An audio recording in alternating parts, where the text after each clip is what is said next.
Welcome back, everybody. Thank you for joining me today.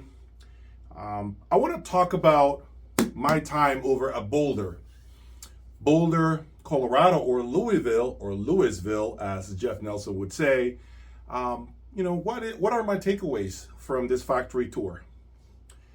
Let's get started.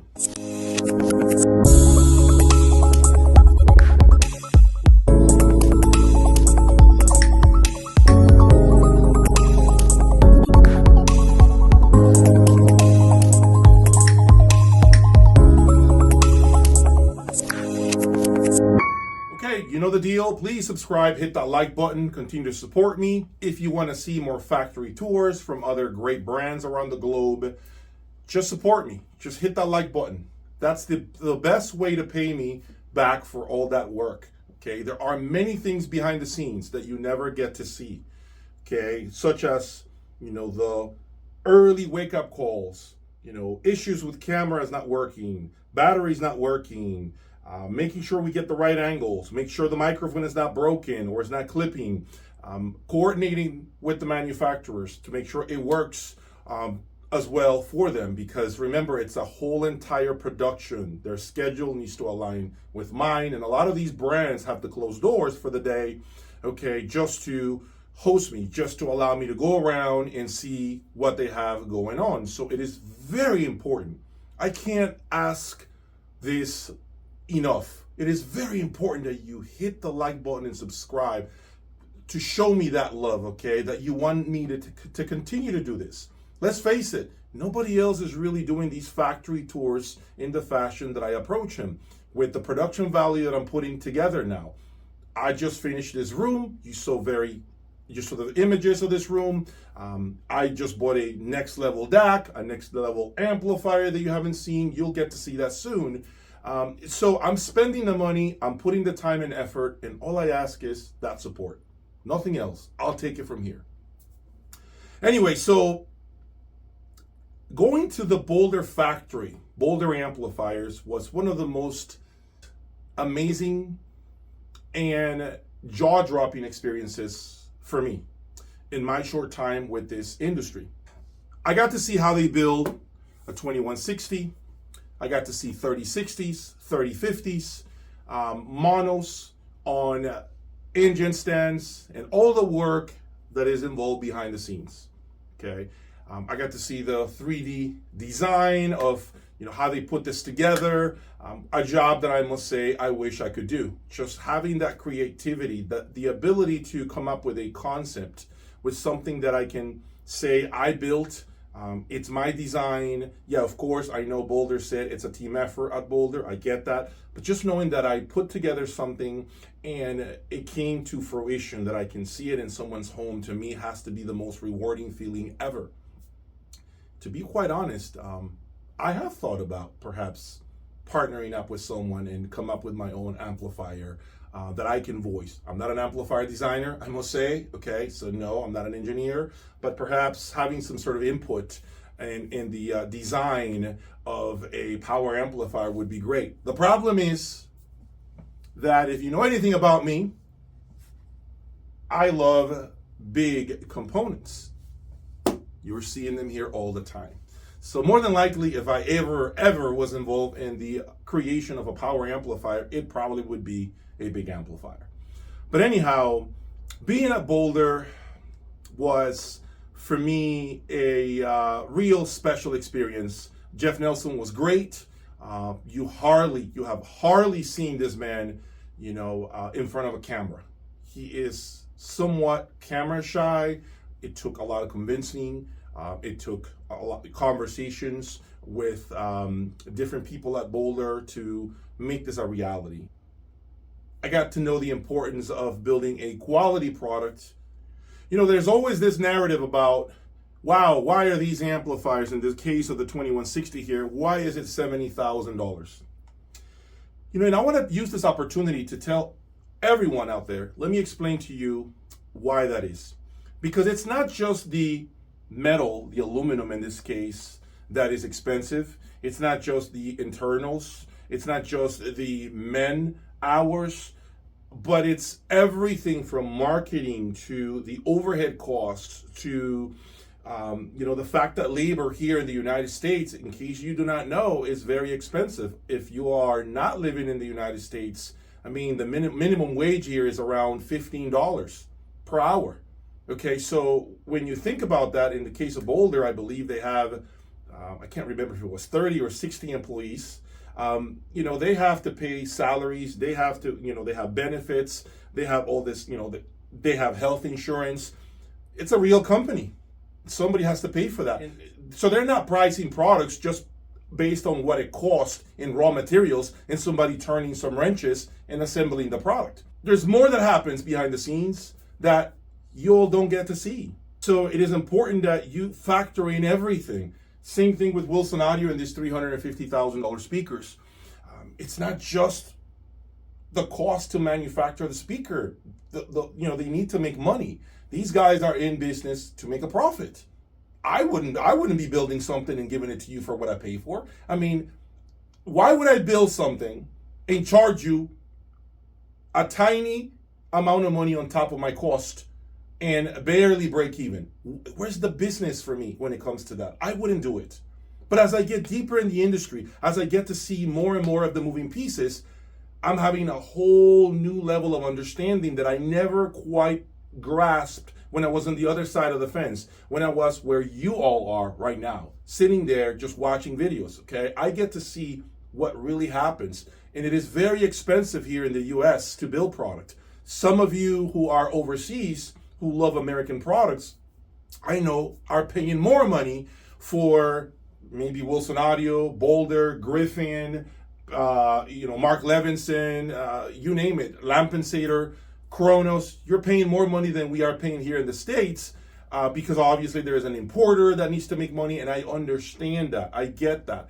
But do understand that it is very, very expensive to build products in the United States, and it's not the fault of the brands. It is because the cost of living here in the US is significantly higher than some countries. Okay, I'll give you an example, and this is not audio related. Okay, I was talking to somebody who resides in Malaysia, right? And I think he just had a baby, and he was telling me how affordable it is to have a living nanny in Malaysia. I want to say he's saying like $100 a week or something like that. I'm thinking $100 a week. You can't even get your house clean in the United States for $100. You can't even get your house clean for $100 here in the United States. Okay, are you listening to me? You can't even get your house clean for that kind of money. So think about that in perspective. Even regular labor, okay, something that is honestly quite helpful, right? Because a lot of us work so much that we don't have time to clean our own homes. So we pay somebody to come out. Even that is 2-3 times the money than some of you pay overseas for this type of service. So let alone building a product. So those are things that I think need to be understood. At this level, all that needs to be factored in, right? But I never understood that because I never got to see everything that is involved, everything, how many hands are touching this product from the beginning until it's put in a crate and shipped out to you. There's a lot of that. And I understand we have price increases, and I understand prices keep creeping up and they keep going up and up every year, but so does inflation and so does general labor. I'm going to spin that around and say this too. There is a point in which I feel some brands begin to price themselves out. Okay. And what I mean by that is, well, if this amplifier started at, let's say, actually it did start at $59,000. And I'm using this as an example, okay? $59K, right now it's $70,000, but it's been out for a few years, okay? So it hasn't been out a year. It's been out longer than that. So it's gone through about 2 price increases. Now, the problem is that if this continues, eventually this amplifier will be worth $80,000, and who knows, maybe hit $90,000 before Boulder finally pulls the plug on it and replaces it with something else. And I know Boulder is not typically the brand that replaces product every 5 years. So, but it can happen that they will come. So the point I'm trying to make is eventually it'll be so expensive, it's no longer a great price performance proposition because it got too expensive for the same performance that was $10,000, $20,000, $30,000 cheaper before. So those are things that I think some brands need to always keep in front of them. It is important to understand that as you keep raising your prices, it doesn't mean you sell more. I feel like eventually there is going to be less interest and people are going to start looking elsewhere for other product, for a substitution, if that makes sense.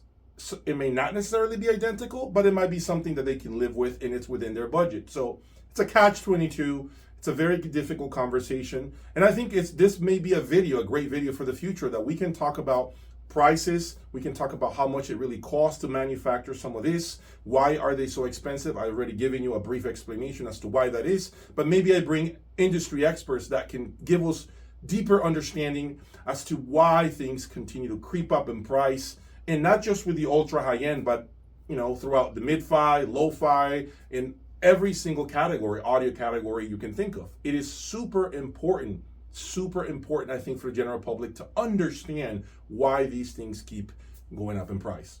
Now, I know I said that I believe Boulder makes, in my opinion, the best power amplifiers built in the United States. I've said that many times, and I will stand behind that. Based on what I saw, until someone proves me different, until I get to see someone else's production here in the United States, I will continue to say that I feel Boulder, from my experience, builds the best, I'd say probably components in the United States, not just amplifiers, because their preamplifiers are phenomenal. The 3010 is, till this day, the best line stage I've ever owned. Okay, so that speaks volumes about what they build. But we know there is another continent. We know there are many other places building great products. And pretty soon, you will get to see that next amplifier that has completely redefined and vastly improved the performance of my system here. You've seen a couple of my friends give their input about what I have in here. And I think on the last few videos, especially the short videos that I have placed, you get to understand how different this power amplifier sounds from my other reference points, mostly being Boulder. It's a different sound. Nothing is better. Nothing is worse. It's just different. At this level, I want you all to understand one thing. At this level, it's just you choosing and picking what checks your boxes. At this level, everything is fantastic, okay?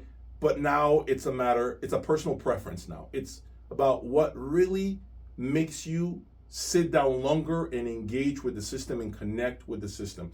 Because ultimately, that's what you all should be doing. Unfortunately, I don't have that much time anymore to sit in front of my system for hours and listen and enjoy. If I get 2 hours in, I'm happy, a happy camper, 2 hours a week, because of the fact that I have the responsibility of my regular job and creating content like this for you all. Plus talking to brands, giving out a lot of industry news. For those of you who are part of my members only section, if you haven't seen it, please check out my website, jaysaudiolab.com. I have a lot of other content that I don't post on YouTube, okay? Content that is for behind the scenes. And plus, my ultra hi-fi members are on a separate chat room on WhatsApp, and they get daily updates from me 24/7, every day, including things that are non-audio related, personal things about my life, maybe even personal issues, who knows? So consider that service, consider my consultation service as well. If you want to know more about the ultra high end and you're looking to go in this route, I do not know of anyone else on YouTube right now that buys all of this with his own money or her own money and has a successful YouTube channel. I'm the only one who does that, and I think you all know that. I don't need to repeat myself. Anyway, stay tuned for that future power amplifier. I am working on learning a MacBook Pro or Apple's system so that I can edit this video and make a killer, thriller introduction of this next power amplifier that will blow your mind. Take care. I'll talk to you soon. Peace.